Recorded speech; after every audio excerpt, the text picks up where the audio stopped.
આવી જગ્યાઓ પર જ્યારે જઈએ છીએ ત્યારે મોટામાં મોટી તકલીફો એ પડતી હોય છે, એક તો જમવાની અને બીજી છે રહેવાની.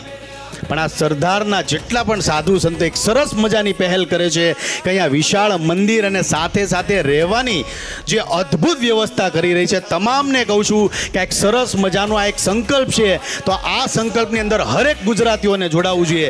બે હાથ જોડીને વિનંતી કરું છું.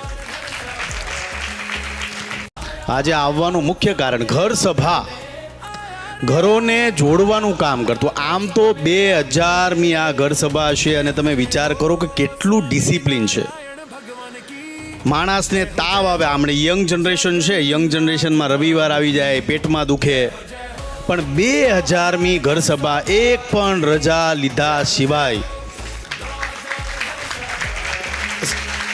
આમ કહેવાય છે ને કે આપણે જીવનમાં કાંઈક કરવું હોય તો પ્રવાસ કરવો પડે. જે વ્યક્તિ પોતાના જીવનમાં સતત પ્રવાસ કરે છે એ વ્યક્તિ આગળ આવે છે.